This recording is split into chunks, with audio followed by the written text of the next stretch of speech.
Assalamualaikum warahmatullahi wabarakatuh. Pencinta dakwah yang baik. Konten kami adakan beberapa perubahan untuk perbaikan. Semoga semakin bermanfaat. Terima kasih. Assalamualaikum warahmatullahi wabarakatuh. Ada beberapa keyakinan aneh di bulan Sya'ban. Yang pertama, bulan ini diyakini sebagai bulan arwah. Maka bulan ini sering disebut dalam bahasa Jawa dengan bulan ruwah. Ruwah dari kata arwah. Yang dengan ini atau sebabnya adalah bahwa ketika di bulan Sya'ban, arwah-arwah itu semuanya kembali ke tanah air. Sehingga ada yang pulang ke rumah, ada yang pulang ke kampung halaman, ada yang datang ke kamar, dan seterusnya. Dengan keyakinan ini, maka mereka meyakini bahwa di bulan Sya'ban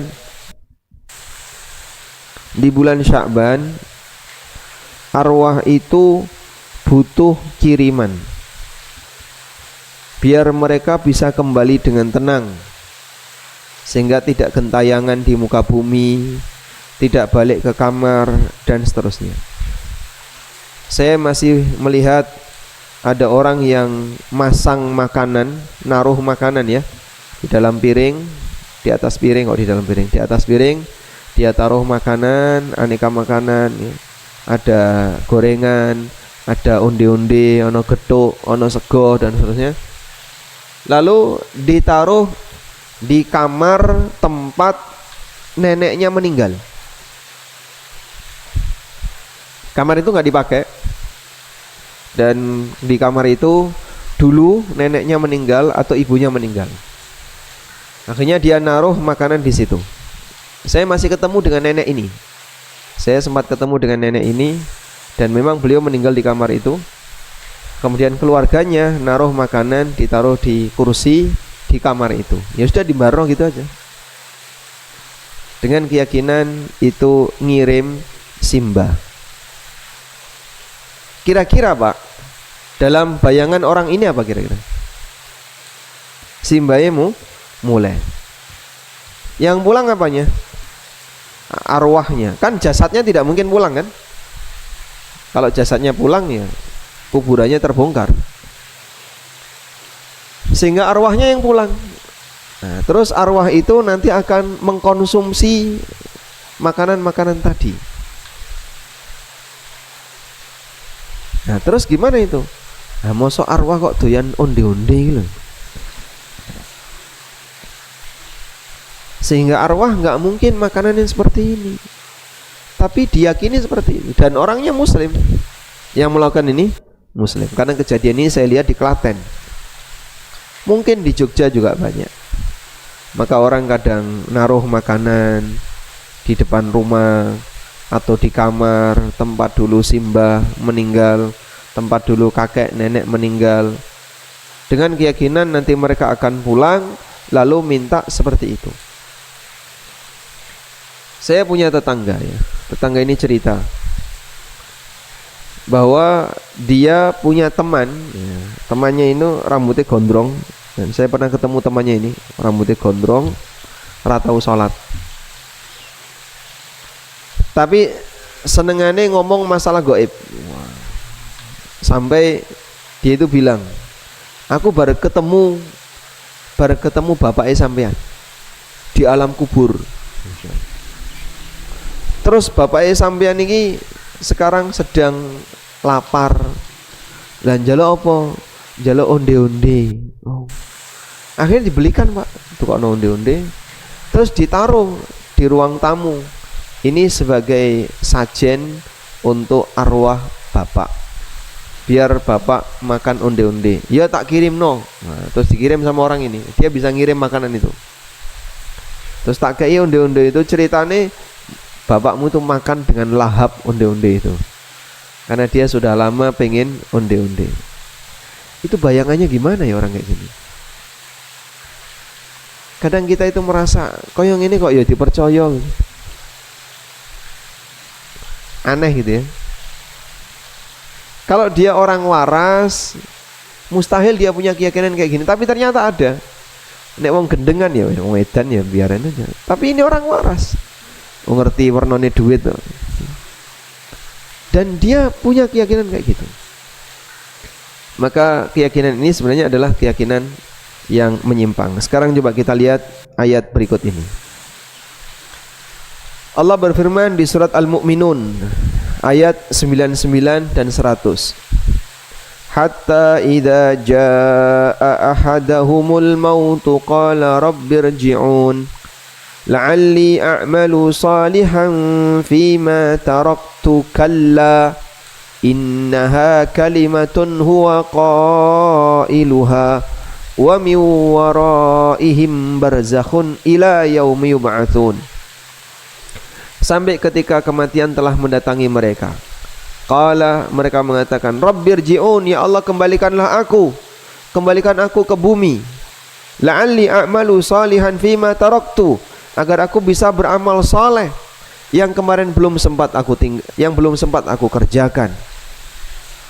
Jadi Bapak, kalau arwah itu kembali ke muka bumi, yang dilakukan apa? Amal soleh. Orang malah medeni wong liya, Pak. Medeni orang itu amal soleh enggak? Menakut-nakuti orang itu amal soleh enggak? Bukan ya, maksiat malahan. Sehingga andaikan betul arwah itu bisa kembali ke bumi, yang dilakukan adalah beramal soleh, bukan malah mendolimi orang lain. Itu loh gentayangan, kadang ngetok-ngetok wonge. Nah kalau dia bisa balik, nggak mungkin dia menakut-nakuti orang. Pasti yang akan dia lakukan adalah bagaimana dia bisa beribadah kepada Allah, bagaimana dia bisa menolong orang, membantu orang. Saya yakin andaikan arwah itu kembali ke bumi, pasti mereka akan jihad di Palestina. Kira-kira gitu Pak ya. Andaikan arwah kembali ke bumi, ngapain Pak? Jihad di Palestina. Karena mereka akan membantu kaum muslimin. Tak weden-wedeni tentarane Israel. Saya akan masuk ke jasad mereka sehingga biar mereka kesurupan. Andaikan bisa terjadi, pasti mereka akan beramal soleh. Maka Allah katakan, kalla, gak mungkin. Innaha kalimatun huwa qailuha, itu hanyalah perkataan yang diucapkan oleh mereka saja. Wa mi waraihim barzakhun, di belakang mereka ada barzah. Barzah itu apa Pak? Barzah, barzah itu artinya pemisah. Barzah artinya pemisah. Marajal bahraini yaltaqiyan bainahuma barzakhun la yabghiyan. Dialah yang mempertemukan lautan, dua lautan. Marajal bahraini yaltaqiyan, Allah mempertemukan dua lautan. Bainahuma barzakhun, di antara keduanya ada barzakh. La yabghiyan, sehingga antara satu dengan yang lain enggak bisa saling bercampur. Coba seperti apa sih gambarnya? Marajal bahraini yaltaqiyan. Gambar marajal bahraini yaltaqiyan loh, koyo ngene Pak. Biru karo ijo. Dan ini ada barzah kata Allah. La yabghiyan, sehingga antara laut kanan dan laut kiri nggak bisa campur.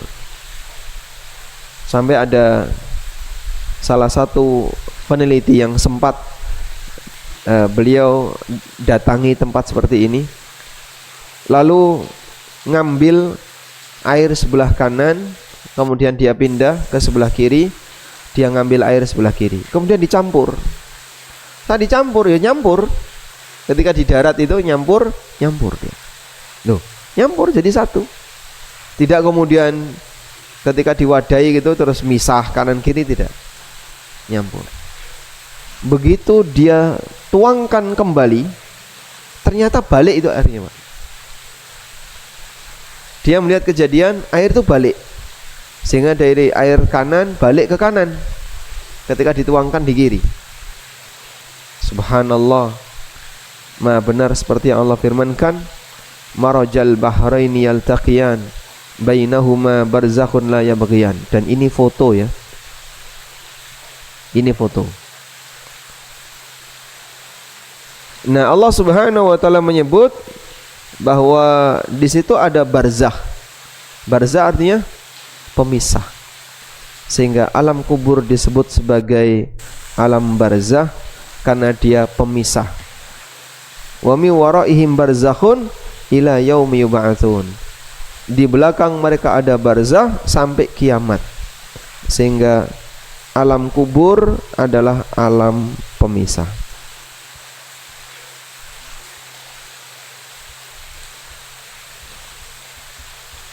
Alam pemisah antara alam apa dan alam apa? Alam pemisah antara dunia dan akhirat. Maka tidak mungkin arwah itu kembali, itu tidak mungkin. Karena ada alam pemisah tadi, sehingga Allah Subhanahu wa taala tetapkan ini nggak bisa balik. Andaikan arwah bisa kembali ke dunia, maka ayat yang tadi kita baca menunjukkan arwah itu akan beramal soleh. Ya mungkin dalam bayangan kita, andaikan betul bisa balik, mereka akan jihad di Palestina untuk membantu kaum muslimin melawan Zionis Israel. Kemudian nanti arwahnya orang Israel akan balik ke dunia, lalu dia ikut membantu Israel berjuang di Palestina. Akhirnya arwah melawan arwah, terjadilah pertempuran antar arwah. Ya rano pucukin. Nah terus mati ini terus piye? Ya nanti arwahnya mati. Arwah kalau mati terus jadi apa, Pak? Wallahu alam. Inilah keyakinan yang aneh ya. Sehingga dengan keyakinan ini maka orang punya keyakinan-keyakinan turunan. Sudah? Baik. Pertanyaannya sekarang. Kalau tadi dikatakan bahwasanya arwah itu butuh kiriman. Arwah itu butuh kiriman. Benar atau salah, Pak? Arwah itu butuh kiriman itu benar atau salah? Hah? Benar. Semua orang yang sudah meninggal butuh didoakan. Dan kapan kita bisa mendoakan orang yang sudah meninggal? Setiap saat. Tidak harus nunggu bulan ruah, tidak harus nunggu kegiatan-kegiatan tertentu. Kita bisa doakan kapanpun, dimanapun, terutama di waktu mustajab. Saat kita sujud, kita ingat orang tua, lalu kita mendoakan orang tua yang sudah meninggal dunia. Saat kita sholat, kita ingat orang yang sudah meninggal, lalu kita doakan mereka. Sehingga yang namanya orang mati, mereka semuanya butuh untuk didoakan. Maka yang lebih tepat adalah saat semua orang meninggal, semua mayit butuh didoakan agar mereka selamat dan mendapatkan rahmat dari Allah Subhanahu wa taala. Maka semua mayit butuh untuk didoakan. Kapan ini? Setiap saat. Dan tidak ada istilah bahwasanya mereka hanya butuh saat ruah saja, atau hanya butuh ketika bulan Sya'ban. Padahal mereka butuh setiap saat. Baik. Dan yang penting untuk kita pahami bahwa istilah Sya'ban dengan ruah ini hanya ada di Jawa. Di Kalimantan enggak ada, di Sumatera enggak ada, hanya ada di Jawa. Di Malaysia apalagi Pak, apalagi di Arab ya. Orang India kalau nyebut Sya'ban apa? Syahrul Ruwah. Syahrul Ruwah, bulan ruwah. Orang Arab kalau nyebut Sya'ban bulan ruwah. Ya salah ya. Baik. Selanjutnya keyakinan yang kedua, keyakinan menyimpang yang kedua. Adanya anggapan bahwa catatan amal ditutup. Catatan amal ditutup saat nisfu Sya'ban.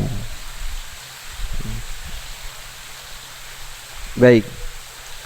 Lalu dari sini kemudian orang punya anggapan bahwasanya kalau beramal sebelum nisfu Sya'ban,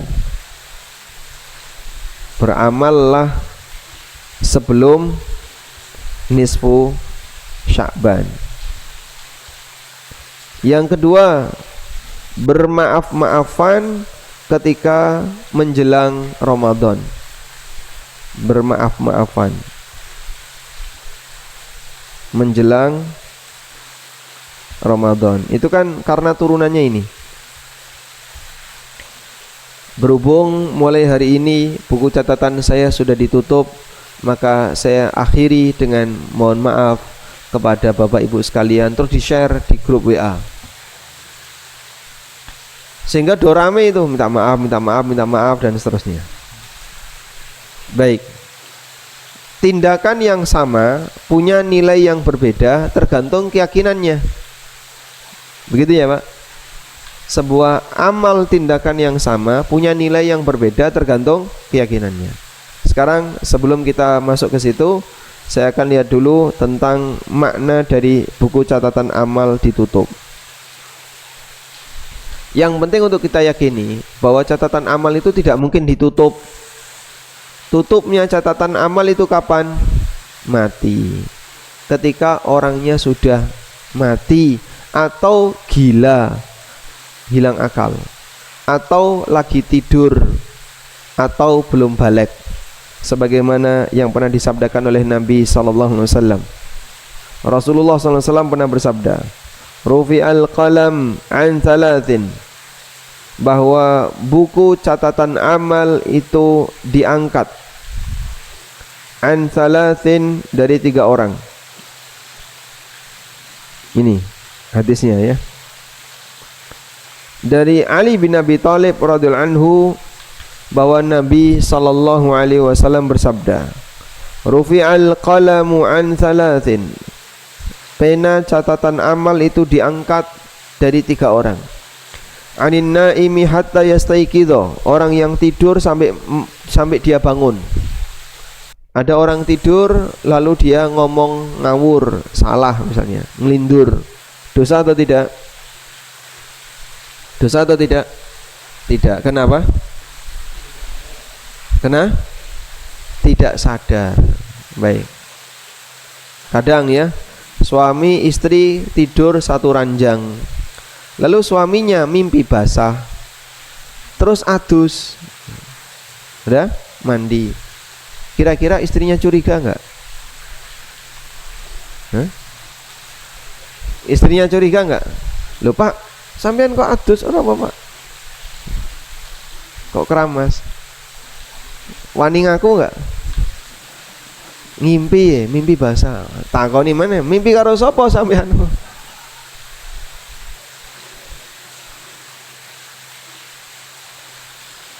Nek jawab karo tonggone kan bahaya ya. Sehingga seperti ini kadang muncul kecurigaan, sampai istrinya kadang emosi seperti itu. Baik, pertanyaannya, apakah seorang lelaki ketika mimpi basah dia berdosa? Berdosa enggak? Kenapa tidak? Enggak sadar. Namanya mimpi itu enggak sadar. Bahkan walaupun bisa jadi mimpi itu mimpi hubungan badan. Misalnya ada orang yang belum nikah, tapi dia mimpi basah, belum nikah. Bisa dipastikan ketika dia bermimpi, mimpi hubungan badan dengan orang lain, nggak tahu. Dosa nggak itu, Pak? Tidak. Kenapa tidak dosa? Karena mimpi itu amal yang tidak diperhitungkan. Wa anis sabi hatta yahtalima, dan anak kecil sampai dia balik.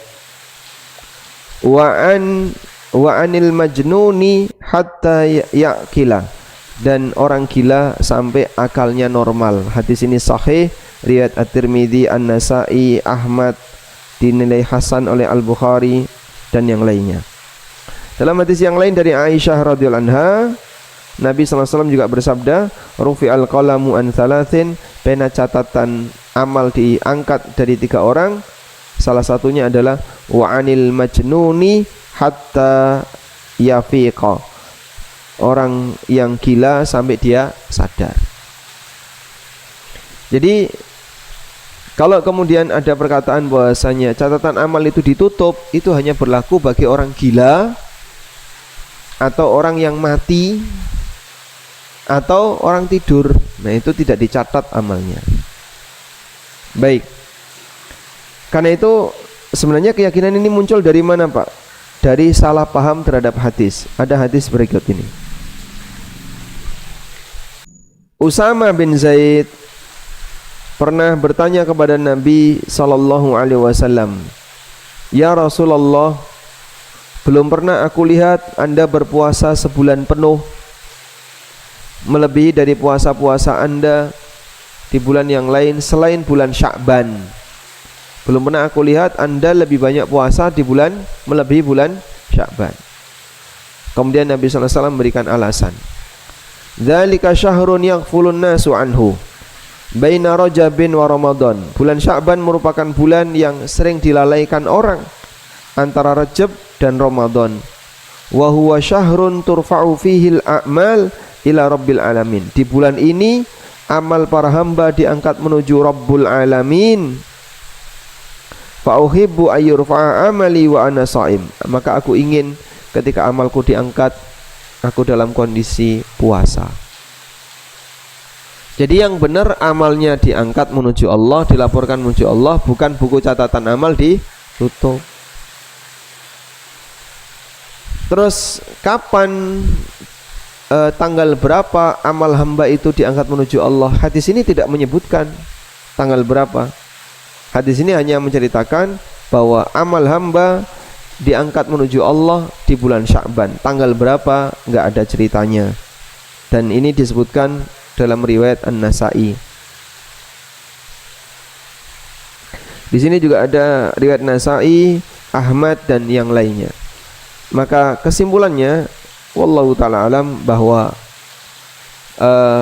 keyakinan adanya amal ditutup di bulan Sya'ban ini keyakinan yang tidak benar. Ini hanya berasal dari salah paham terhadap dalil. Yang benar amal hamba itu diangkat, bukan ditutup catatannya. Wallahu a'lam. Baik, mungkin demikian yang bisa kita sampaikan sebagai pengantar. Barangkali ada yang mau menyampaikan sesuatu, kami silahkan.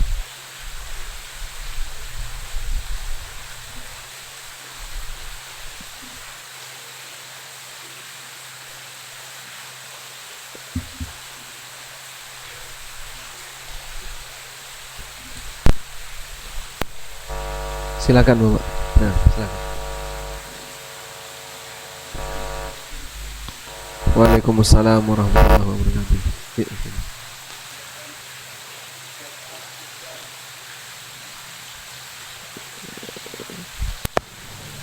Di masyarakat kita, ya, di masyarakat kita ada tradisinya beran.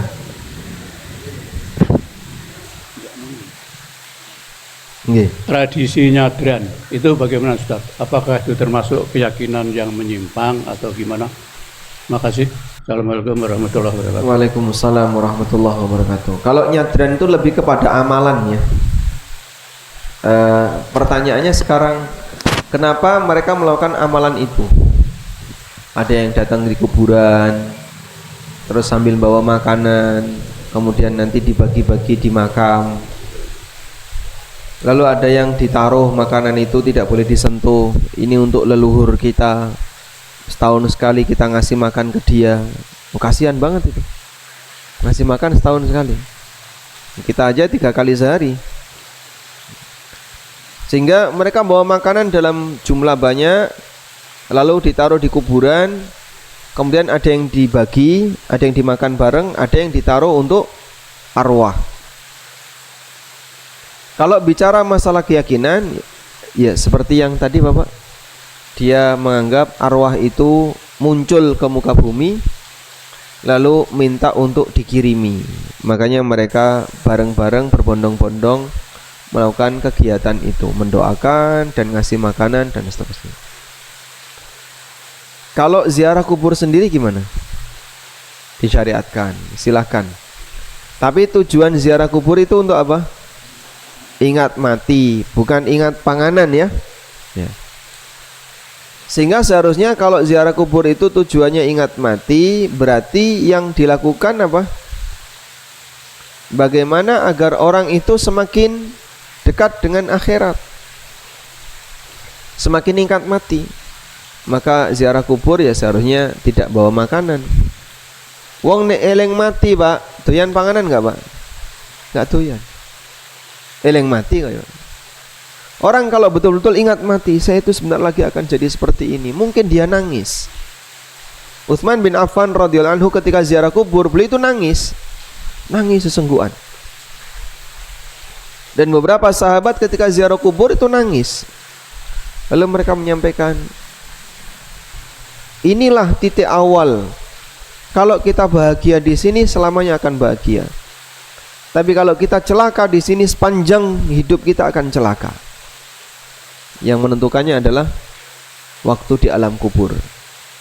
Sehingga kalau orang itu kuburannya gelap, tanpa amal, dia tidak punya bekal yang cukup ketika menghadap Allah, maka nanti nasib dia di akhirat akan lebih menyedihkan lagi. Sehingga membuat sebagian sahabat itu nangis hanya dengan ziarah kubur. Nah, kalau seperti ini kondisinya, berarti ziarah kubur itu bukan pesta, tapi perenungan, bukan malah pesta. Nah, yang kita lihat dalam suasana kegiatan sadran itu, kalau sadro sendiri kan artinya ibadah ya. Dalam kegiatan nyadran itu, wallahu alam yang kami lihat kebanyakan malah pesta. Makan-makannya kayak hari raya itu, rame, cacili-cili do kumpul, pangan bareng. Akhirnya malah kadang duduk di atas kuburan.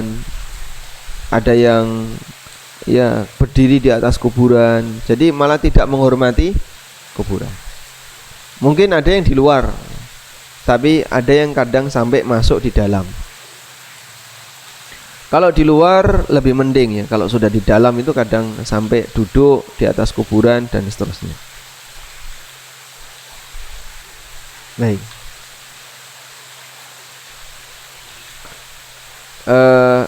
Silahkan doakan jenazah ya, mayit atau keluarga kita yang sudah meninggal, kapanpun, dimanapun, terutama di tempat-tempat yang mustajab. Tidak harus datang ke makam dan tidak harus di waktu tertentu. Sekali lagi, mereka butuh doa kita setiap saat, bukan hanya di bulan Sya'ban, tapi setiap saat. Wallahu a'lam. Baik, mencekap. Sudah tinggal berapa menit? 1 menit. Ada yang mau disampaikan lagi 1 menit?